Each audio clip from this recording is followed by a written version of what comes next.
Hey everybody, welcome back to the channel, and today we are doing a preseason power rankings for the VCT EMEA League. Wasn't able to get to these before the start of the other two leagues, but thankfully EMEA did start later, so we're going to do a little preseason power rankings here today. Apologize if I look tired, I am hungover today. So starting off the list, number 11, we're going to go from last to first. So this is basically not, this isn't like my bracket for Kickoff or anything. This is more how do I think these teams stack up against each other, both like on paper and just like how I kind of feel about them. This is mainly just what I think the quality of each team is in comparison. So starting off with number 11, very last, we are going with Team Heretics. So Heretics did make some changes during the offseason, but I just don't really see them really like making them a better team. They had a rough year last year, and unfortunately I do think that that's going to continue. So I put them at number 11 because I just don't see a lot of quality in that roster in comparison to the other teams. Number 10, barely above them, is BBL.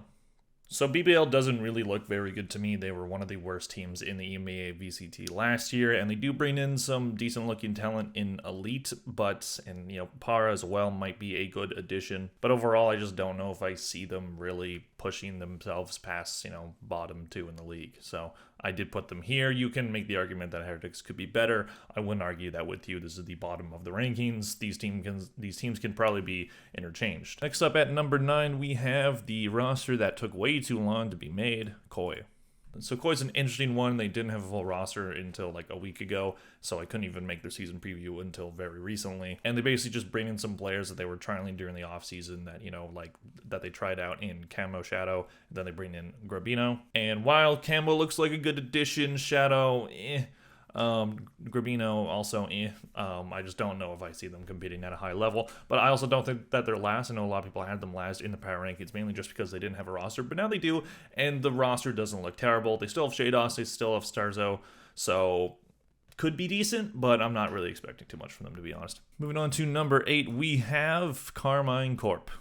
So Carmine Corp was one of the, just memed on teams last year because they were just terrible. They just could barely win, and then they actually had a decent little run at LCQ. Scream, Navarra, XMS, and Newsera are all off the team. They bring in Magnum, Martine, Narrate, and Tomazi. So they keep Shin, who was one of the better players for them. He had an insane character list. He played so many characters. Magnum and Martine might be good additions, but they basically have 3 players that are duelist players, so we'll see how the roles end up shaking out. Narrate could be decent. Tomazi, same, maybe.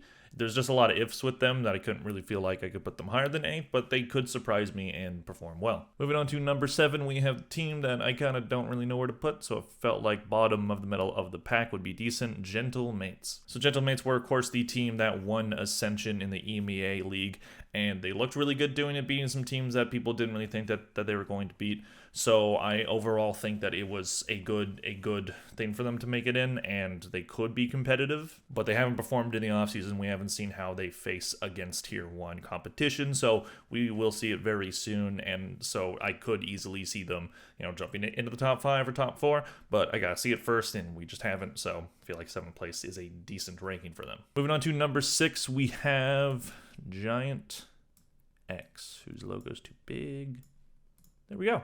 So Giant X, when they were known as Giants last year, they did perform pretty well, making it to international tournaments. They only make one change. They drop Rhyme and they bring in Redgar. So they have a new IGL who does have championship pedigree. So he could find a way to make this roster a lot better than they were last year, even though they did have a good run last year. So overall, they could be improved, but looking at how all the other teams kind of shaked out, I didn't really feel like I could put them in the top 5. But again, would I be surprised if they made it there? No. Which brings us to number 5, which is the team that I kind of wanted to put higher, but didn't know if I could really make the argument for that, and it's Team Liquid. So Team Liquid, after having a solid season last year, but not really looking fantastic at the international events, they lose Redgar, Safe, Soulcast, and Dimasic, and they bring in Enzo, Kaiko, and Mystic from the Apex Tier 2 roster. So one of the rosters that performed very well in Tier 2 and lost in Ascension to Gentlemates. So that could be a very smart move by Team Liquid, bringing in this team that performed really well and then keeping your best parts in Nats and Yampy. Hopefully their IGLing is going to be better. I believe it's Enzo is their IGL. Enzo does concern me a bit as a pickup because, he was on past Fnatic rosters that tended to choke, and then his team ended up losing in the Ascension, so you could maybe see that as a choke, but also just Gentlemate's playing better. So hopefully we see Enzo kind of have a redemption arc at the tier 1 level. I don't know if I really see it being above number 5 though, but I really am rooting for them. I've been wanting Liquid to win for a long time now. So we'll see if these changes, they may give them the firepower that they need to truly be a tournament contender. Moving on to number 4, we have Foot Esports. So Foot is one that I actually wanted to put higher than 4th, but it felt like the teams above them I felt like there was a better argument for them. So they don't have Kiwi, Moji, and Moi anymore, and they bring in CNED and Yidiji, however you say that name. But CNED should give this team a lot more firepower on the duelist role, so that should be a very good addition for them. He's now with a Turkish team finally, so hopefully he's very comfortable. He didn't seem like he was really comfortable on Na'Vi last year. It's kind of interesting because they did perform well, beating teams like Na'Vi in the EMEA playoffs, making it to international tournaments, but not really doing too much damage. It's kind of interesting because most of their player stats are actually really not great. Most of them having KD ratios that are around 0.94. Not that that's the only stat that's important, but it is a notable thing, especially for a team that did perform overall well. So we'll see if some of these stats can improve. I'm sure CNED is going to give this team a lot more firepower. Maybe they overperformed last year, or maybe they underperformed. So we'll see how these changes improve the team, if they do at all. I just felt like I couldn't put them in the top 3. Speaking of number 3, we have Team Vitality. So Vitality should have a lot more firepower this year. They didn't really do much in the EMEA League last year, but now they have Safe, who performed very well on Team Liquid. They have Trex, who performed really good on Koi last year, despite them being a terrible team. Runner and Kicks should be good additions as well. They still have Destrian. Trex will not be playing in the Kickoff tournament. It will be Destrian kind of filling that spot for now. So we'll see if he actually ends up performing well and proving that he can still be on a tier 1 roster, but I overall don't really see it. I don't know if I feel like this team isn't going to get off to a great start just because they don't have Trex, but overall I could see this team performing very well. They have some really good firepower. They should be good on the IGL front. We'll see how it all goes. Sender hopefully having a good season as well.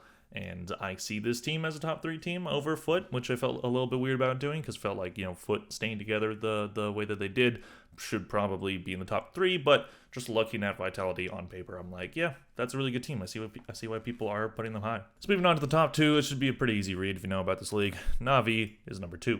So to be completely honest, I really didn't want to put Na'Vi at number 2. I felt like the way that they performed last year really should have put them down lower. And I don't know if Artist rejoining this roster that did win an international tournament at Copenhagen in 2022, I don't know if Artist is the answer to their problems, despite him probably having a better year with them than he did on Energy last year. So definitely gives them some more firepower. They still have a good roster.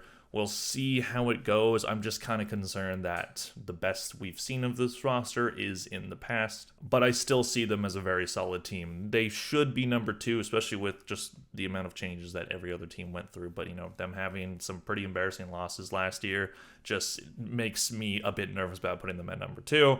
But I still felt like they're a good team. Sure, why not? And number 1, of course, is the least surprising pick of all, Fnatic. So Fnatic won back-to-back tournaments last year, both in Lock-In and Masters Tokyo. Then they had a top 4 finish at Champions, so they're still a very good team. They didn't make any changes. The only change was they were going to lose their head coach in Mini, but then he came back as an assistant coach. So they're literally exactly the same on the coaching front. It's just now, I guess the assistant coach and the head coach are now switched. So if this team doesn't at least win one tournament this year, that is going to be a disappointment for Fnatic because they absolutely looked like probably the best team in the world. Now that Evil Geniuses, that roster is now fragmented and split into a bunch of different parts now. They're the team that's been together for the longest and looks like that's not just a retreading of the past, just banging the head against the wall like they were before. Now they've proven that they can win tournaments, that they can do it in spectacular fashion, so they need to prove that they can keep doing it, and I think that they do. So those are my EMEA power rankings for the preseason. We'll see how this all shakes out. I will be updating this after each event, so we'll see how this looks like after kickoff. Let me know what you guys think in the comment section down below. Where do you think these teams rank against one another? And do you think I'm right? Do you think I'm wrong? Let me know. Please click like if you enjoyed this video. Thank you very much for watching. I'll see you guys in the next one. Bye.